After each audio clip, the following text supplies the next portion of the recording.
Welcome to tonight's episode of One Drink, 3 Bars Last Call. Tonight, we're going to make something called the Beam and Cream. Now this might sound like something horrible that would happen to you under the bleachers at a monster truck rally, but trust me, it's not. It's actually a subscriber suggestion from Jerry Ford, the beer review guy. Now Jerry may humbly call himself a beer review guy, but he's actually an everything review guy. I've seen him review cheese enchiladas, white bread, coffee, yellow mustard, hot cocoa, Doritos, and more. So I've really enjoyed Jerry's channel for quite some time. Recently, he had a subscriber suggestion to make the Beam and Cream, so he made his own version and he invited me to offer my take on the cocktail. Jerry built his in a glass over the rocks, and I'm gonna do it that way as well, but then I'm gonna make a second one where I shake it and present it in a martini glass without ice.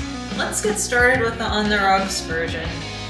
We're gonna start out with 60 milliliters or about 2 ounces of Jim Beam.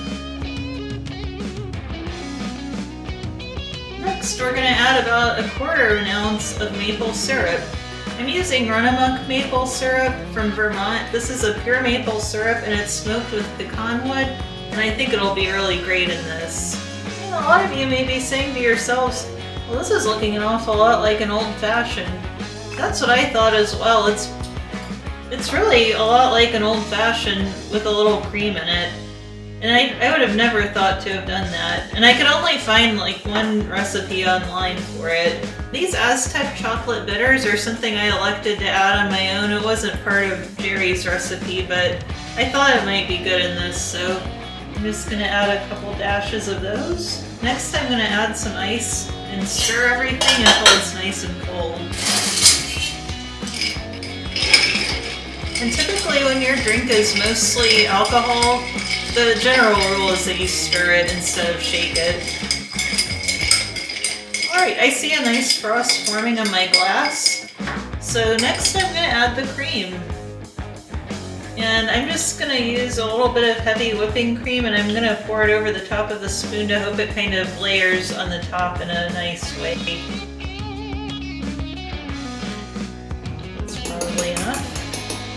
And Jerry used an aerosol whipped cream in his, and the recipe I saw said you could go either way, and I thought it would be a little easier to do it this way, especially if you wanted to mix it in with the drink a little more.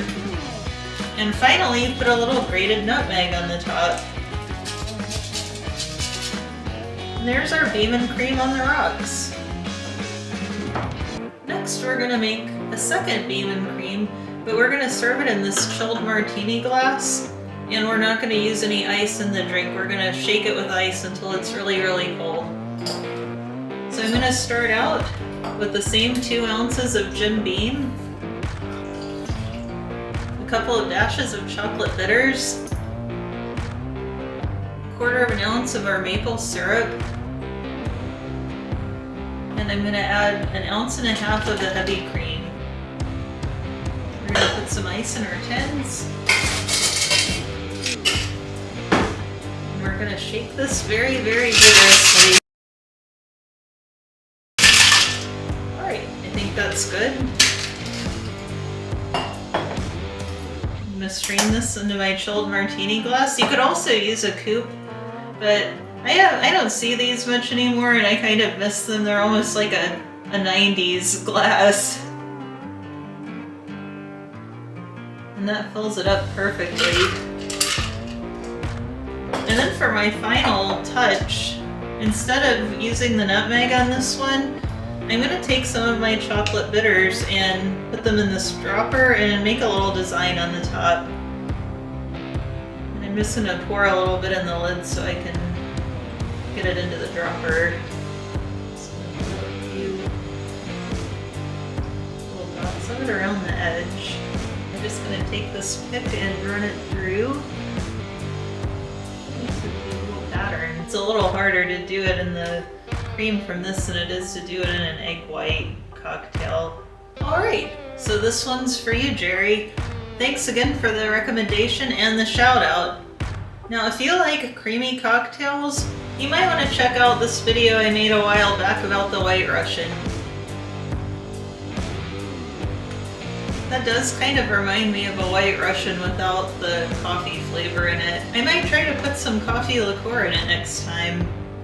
I definitely like the Martini version better than the On the Rocks version. And if you haven't subscribed to Jerry's channel yet, I'll put a link in the description below so you can do so. Thanks again for watching.